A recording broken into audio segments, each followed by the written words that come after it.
Central Documentary Film Studios, Moscow.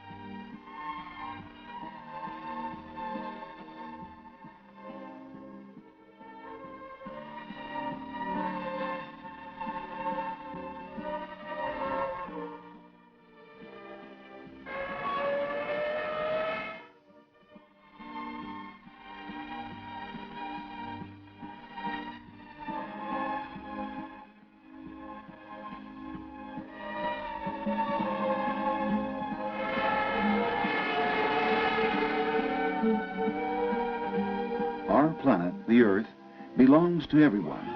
It is our common home. It is endangered.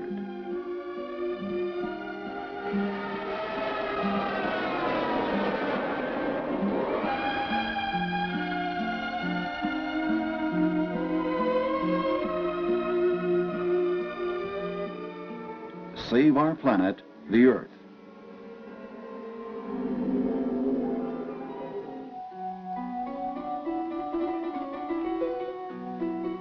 There are some who consider that war is a law for creatures that are called Homo sapiens.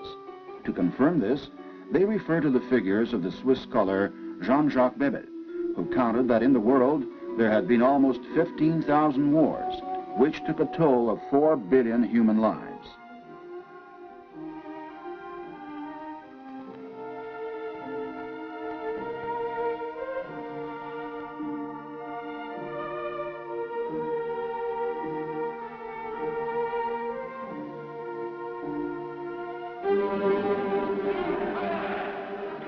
The bloodiest of all wars was the Second World War unleashed by fascist Germany.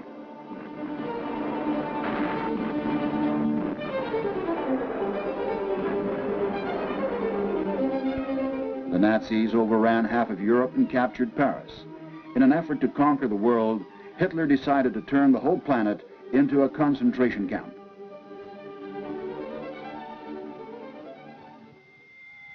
In their death camps, the fascists tortured to death, hanged, shot, and burnt 11 million Europeans, Frenchmen, Poles, Germans, Jews, and Russians.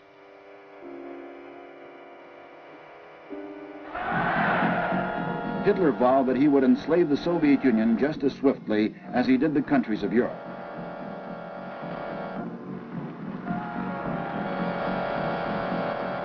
Many cities of the USSR and other countries were turned into rubble.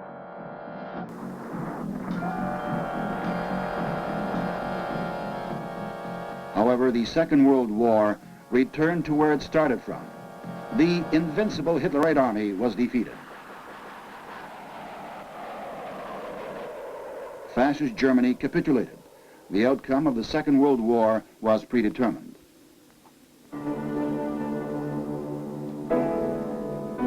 That was the end of the myth about the invincibility and the secret of the aggressiveness of the Germans, which allegedly lay in the call of their ancestors and not in the essence of the militaristic fascist state.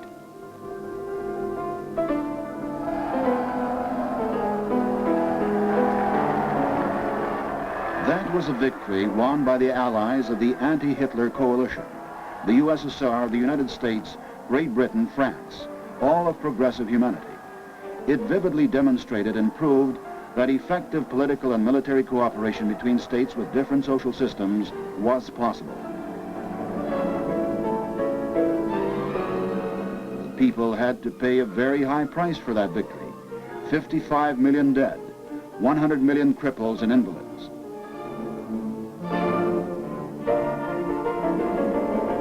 The historical experience of cooperation among the Allies gave millions of people greater confidence that war could be excluded from the life of mankind.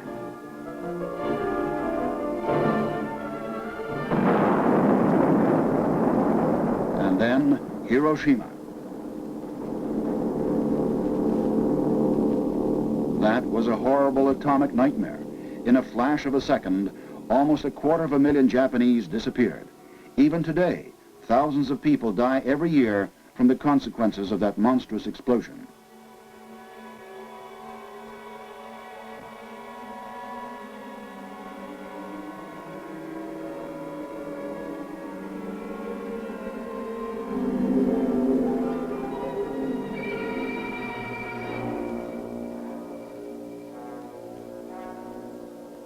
That was done on President Truman's order, in spite of warnings by American scientists.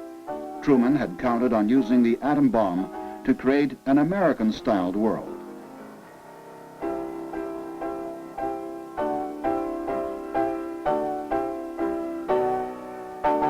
In 1945, General Eisenhower, a participant of the joint struggle against fascism, while receiving a top Soviet decoration from Marshal Zhukov, already had Truman's order to prepare for an atomic war against his ally, the USSR.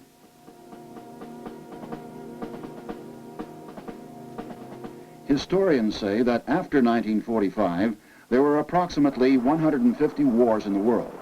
There was also the Korean War, far away from America, a long, horrible, and now deliberately forgotten war.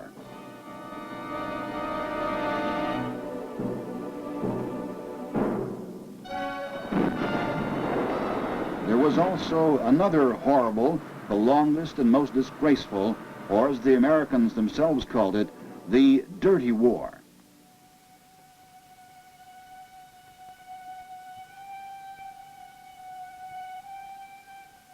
By mass killings of the civilian population, by its vandalism, that war can be compared only with the atrocities of the Nazis.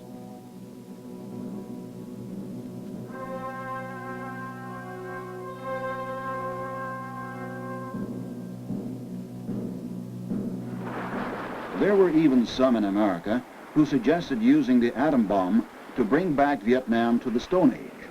But common sense indicated that even the atom bomb would not save America from defeat. More than 50,000 Americans were killed, 300,000 wounded. But the Vietnamese people liberated themselves and reunited their homeland.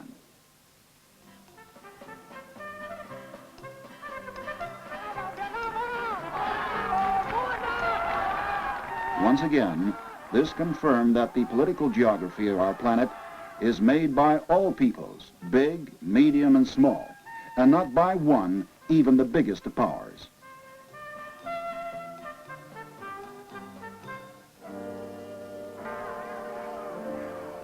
We no longer want to be the scapegoats, declared the veterans of the Vietnam War.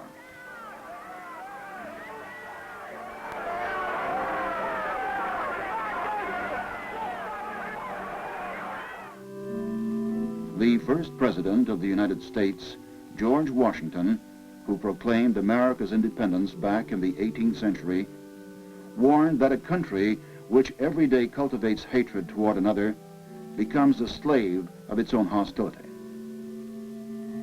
Apparently, this precept of the first president has been forgotten in Washington today.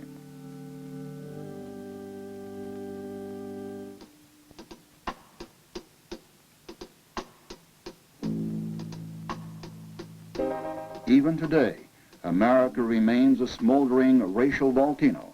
Drug addiction and crime are on the upswing in the country. U.S. Supreme Judge Berger considers that violence has engulfed the American cities.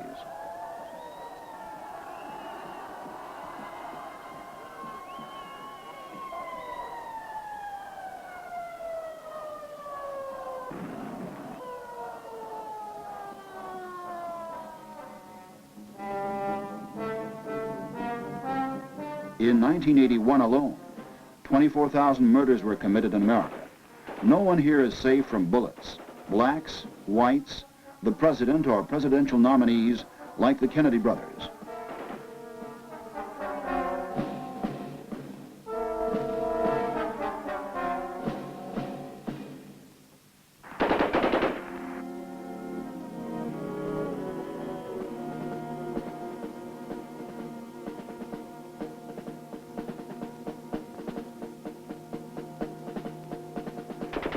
A land of violence is how Senator Edward Kennedy described America after the attempt on the life of President Reagan.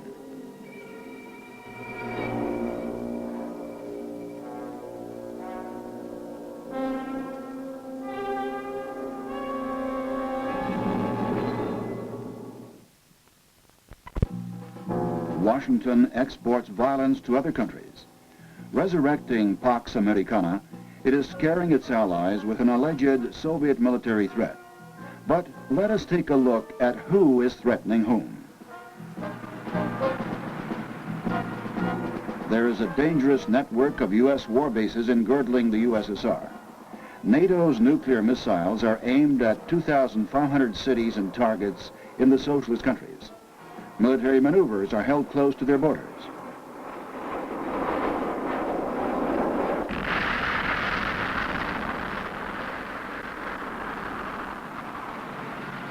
Over in America, they simply cannot give up the idea of interfering in the affairs of other countries.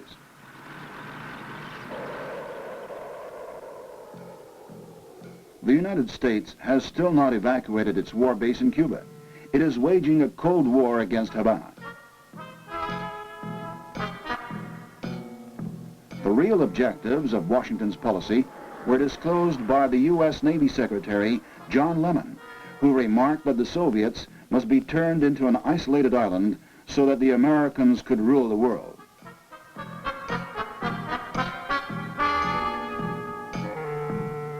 Perhaps this is the reason why there are over 500,000 American soldiers, over 1,500 war bases and military installations in 32 countries, and whole regions and continents are being proclaimed a zone of the national interest of the United States.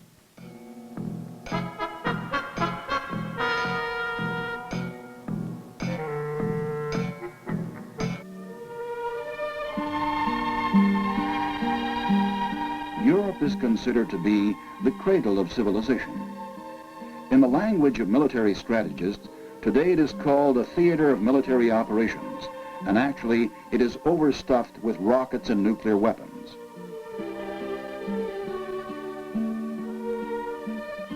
It is horrible to think what would happen if, for example, only a single 20-megaton bomb exploded over London, if the zone of nuclear death would spread all the way to Paris.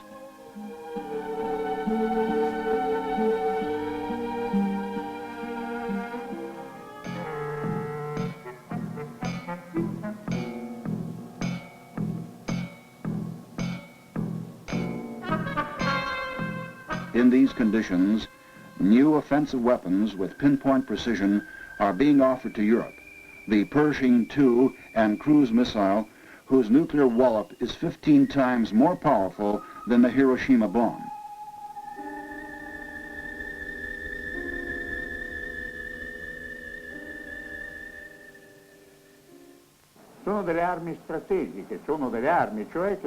The former Deputy Commander-in-Chief of NATO in West Europe, Nino Pasti, believes that Europe cannot be protected with the new nuclear weapons. It can only be destroyed.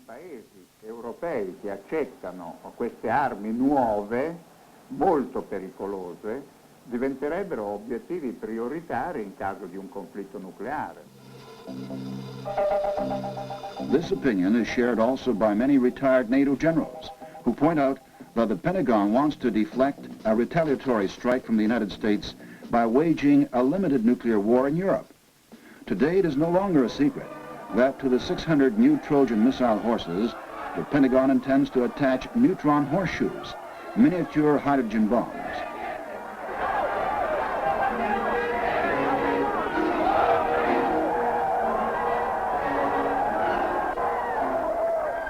Specialists declare that just a few neutron warheads are enough to kill every living thing in London. Experts from the Academy at the Vatican warn that the use of a neutron bomb would be tantamount to universal suicide.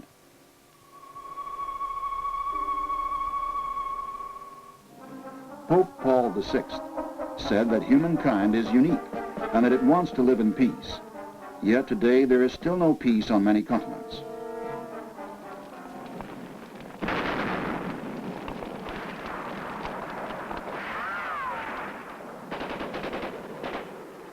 This is El Salvador. Kill, kill, and kill again. This is the motto of the mercenaries who have become a means of pacification there. The junta, which unleashed a civil war, is trying to drown in a bloodbath the people's desire for democracy and justice. In 1981 alone, 20,000 civilians were killed there. The West German magazine Der Spiegel has branded El Salvador a terrorist state.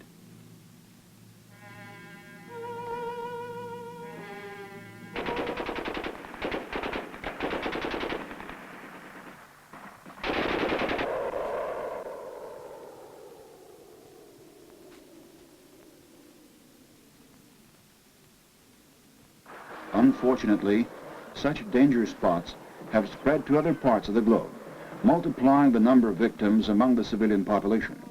This is the south of Africa. Pretoria's regular troops and mercenaries are killing thousands of Africans.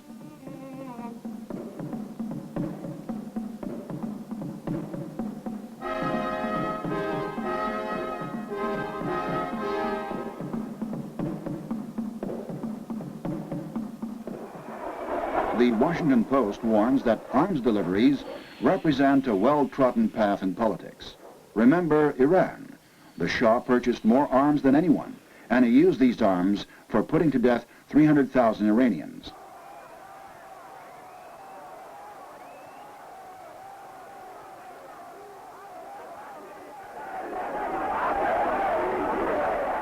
The U.S. president told the Shah that Iran was an island of stability, and that this was due to the respect, admiration, and love which His Majesty enjoyed among his people.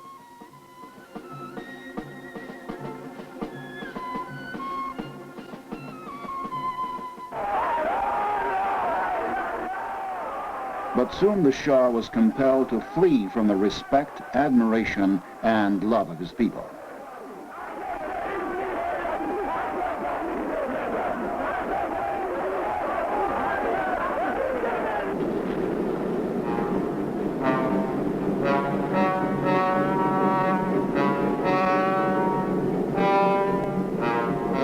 The collapse of the Shah's regime forced his bosses to become more active in the Middle East, which today is compared to a powder keg.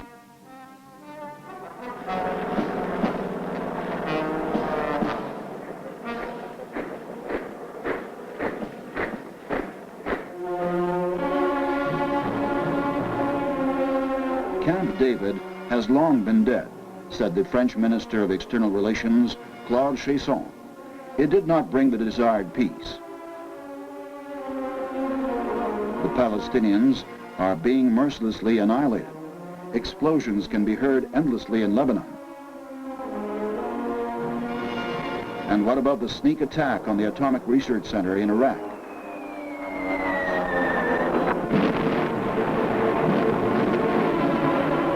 What is this? Fear of competition, or will bomb them back to the Stone Age formula in practice in the region?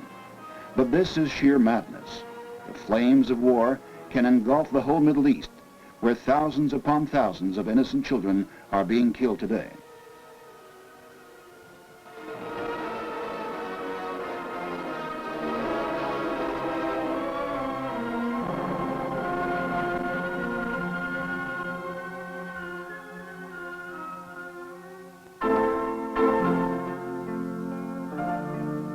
But neither violence nor terror can stop the advance of history. In spite of all the differences, each nation, each people, has the equal right to decide their own future. And the Afghan people also have this right.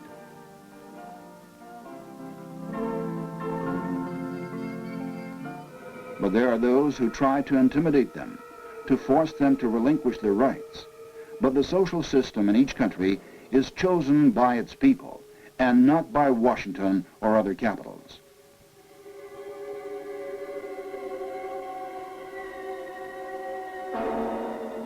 Hired killers are being trained at scores of army camps in Pakistan. They are generously financed by Washington and Peking, although they pursue different goals.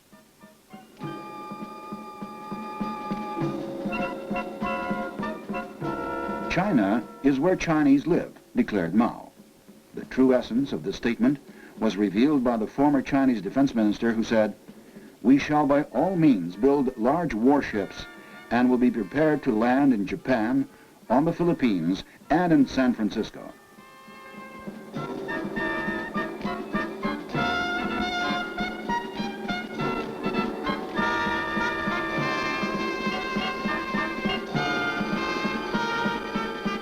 But this does not bother the merchants of death.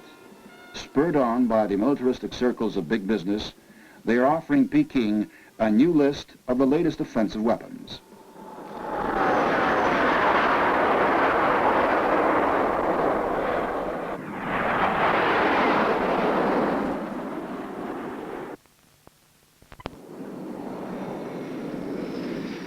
China's leaders, who are reviving Maoism, recently explained the meaning of their huge arms purchasing program in the following way. We must get ready for a war which will soon start, a large-scale and even nuclear war.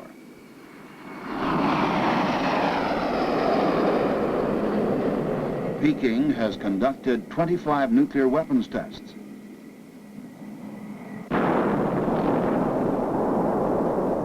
And the radioactive fallout spread over the whole world, including the United States and Japan.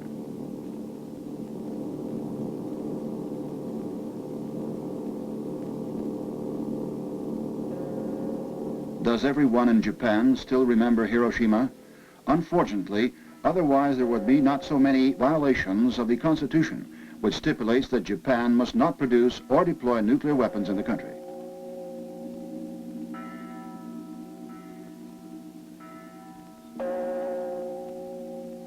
Nevertheless, American ships with nuclear weapons on board stop in Japanese ports.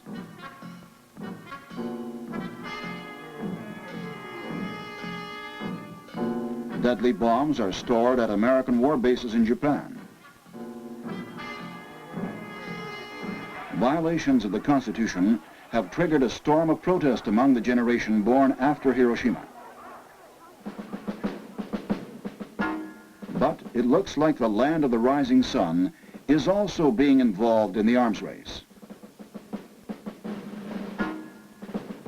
The arms race in our planet today compels 25 million young people to wear army uniforms. That is, as many teachers that we have in the world.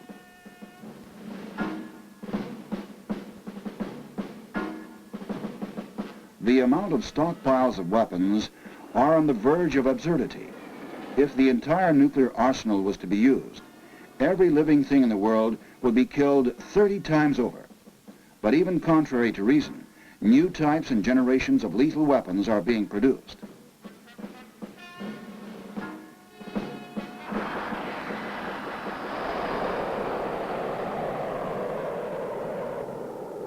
And with the help of laser guns and the shuttle program, certain quarters are dreaming of starting a stellar war.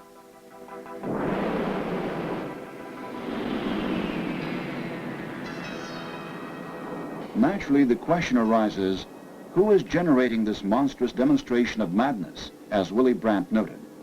The first to reply to that question was U.S. President Eisenhower. It is the military-industrial complex, a state within a state. It is power, guns, money.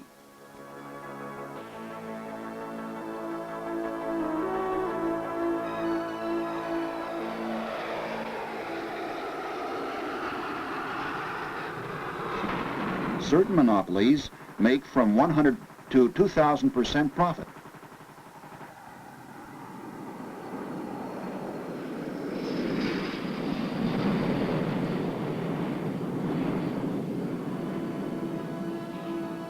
Meanwhile, the taxpayers of the planet have to shell out $600 billion a year on war needs. President Eisenhower noted with bitterness that the arms race was robbing those who were hungry and cold. If military expenditures were to be switched for peaceful purposes, then every person would be able to live as a human being.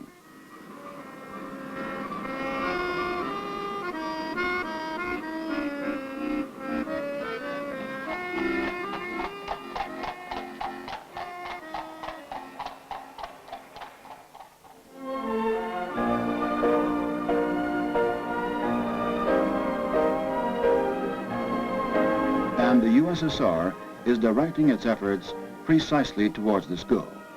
On many occasions, Moscow has proclaimed its stand. At the 26th Soviet Communist Party Congress, Leonid Brezhnev called on all the peoples to work together to safeguard peace. The Congress adopted a sweeping peace program for the 80s.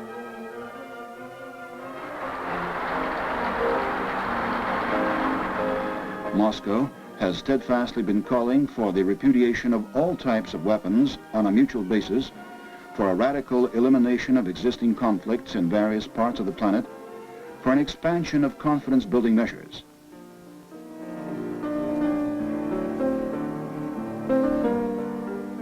This is evident from the appeal of the Soviet Parliament to the parliaments and peoples of the world, from Leonid Brezhnev's visit to Federal Germany, from his numerous interviews, correspondence, and meetings with the leaders of various states.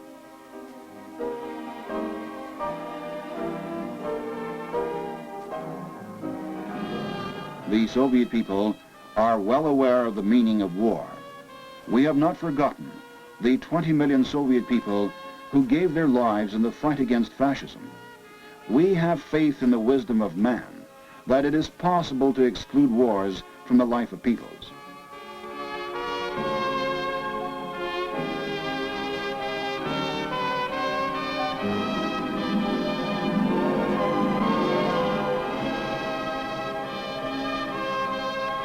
Wars are alien to socialism. Under socialism, there are no organizations or individuals interested in profiting from armaments. War propaganda is prohibited by the Constitution of the USSR. The Soviet Union has already tabled over 100 proposals for limiting the arms race, so now it is up to the West. Since the sword of Damocles of the arms race still hangs over the whole of mankind, the Warsaw Treaty countries are compelled to take the necessary countermeasures for their defense.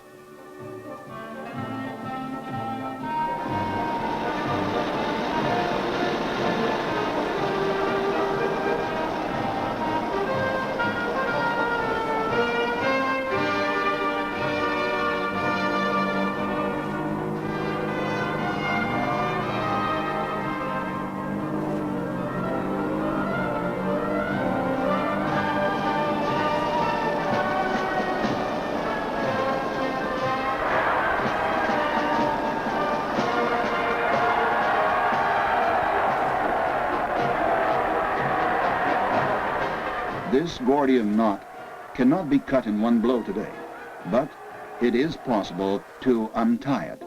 And the way to do it is by holding talks on the basis of parity and equal security for all states. The United Nations Charter puts forth the task of delivering future generations from the disasters of war. The United Nations has proclaimed the 80s the second decade of disarmament. It calls for a speedy convocation of a World Disarmament Conference.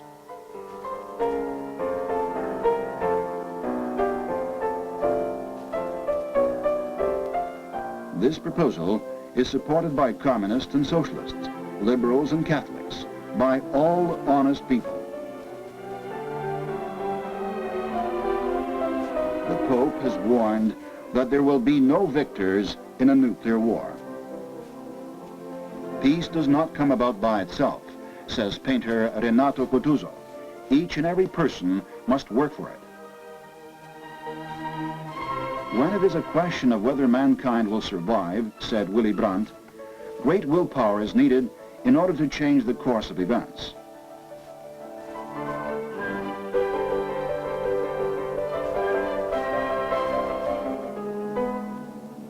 Demands for successful completion of talks have been put forth by the World Peace Council, trade unions, women's, youth, and religious organizations, by friendship societies. The appeal of West German peace champions, better to be active today than radioactive tomorrow, is regarded by the world public as the call of Krefeld.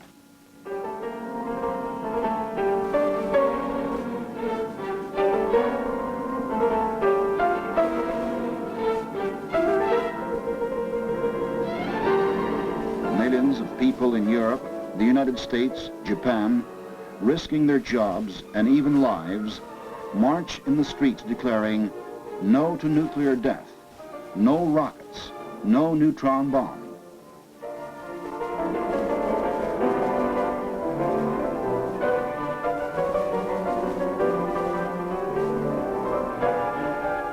We believe that it is still not too late to prevent war, but time is running out. Time is running out. Save our planet, the Earth. It is our common home.